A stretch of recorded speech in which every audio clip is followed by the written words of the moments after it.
Thank you so much for watching Landumc Goes There. Please subscribe and hit the like button and the bell notification button.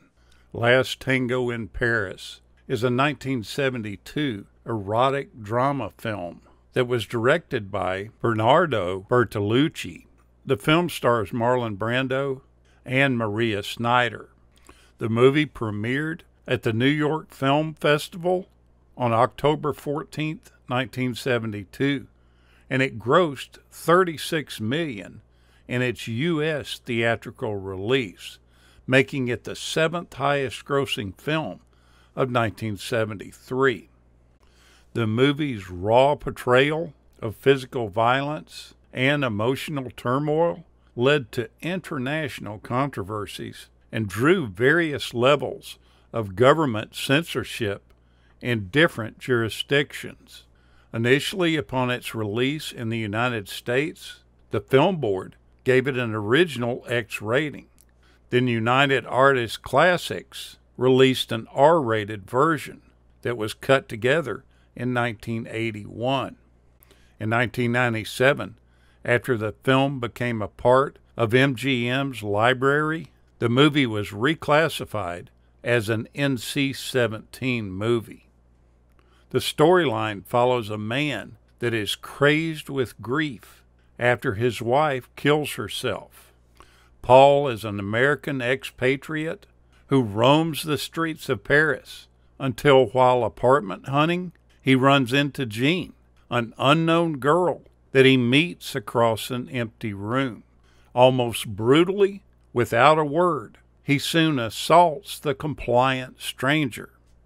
It should have been one of those hit-and-run physical scenes, but Paul stays at the scene of this erotic accident. While arranging his wife's funeral, Paul leases the apartment where he is to meet the puzzled girl for a series of frenzied afternoons. But no names were allowed. He tells her that from the start, setting up the rules of this bizarre game. They are to shut out the outside world and to forfeit their past and their identities. Paul does everything he can to degrade Jean in every possible way. Paul is soon dissatisfied with the mere possession of her body. He must also have her mind. When she rejects his mad love to enter a comfortable marriage with her dull fiancé, Paul finally confesses, "I love you, dummy," with an abrupt end coming to Paul. The director developed the film because of his own fantasies that he had. He once dreamed of seeing a beautiful, nameless woman on the street and having a physical encounter with her without ever knowing who she was. He wrote the screenplay, and then later it was adapted as a novel by Robert Alley. He originally intended to cast Dominique Sanda, who helped develop the idea with him. He also had another actor other than Brando originally lined up for the film, but eventually he was able to get Brando as his actor. By this time, Sanda was pregnant and decided not to do the movie.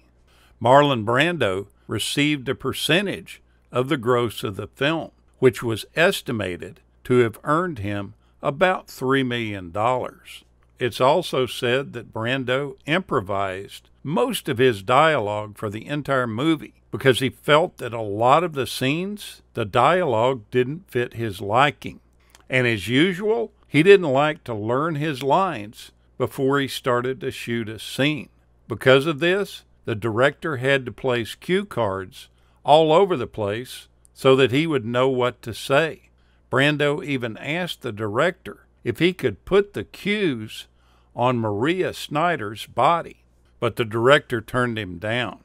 After filming was complete, it's said that both Brando and Schneider admitted that they felt abused by the entire process of making this film, and they refused to speak to Bertolucci ever again. But Brando later went on to say that he was probably one of the best 3 directors that he ever worked with. Maria Snyder, much later in life, said that this film was her life's only regret and that it ruined her life. She gave frank interviews about the entire movie-making process. She also claimed that during her career, she had slept with more than 50 men and about 70 women, and had used an assortment of mind-altering chemicals. When Brando arrived for the first day of shooting, he had put his own makeup on before coming to the set, and he had caked it on. He didn't understand the natural, low-light conditions that the cinematographer was going to work with to get the look that they wanted for the film. The director came over to him and removed much of the makeup from his face with his own handkerchief.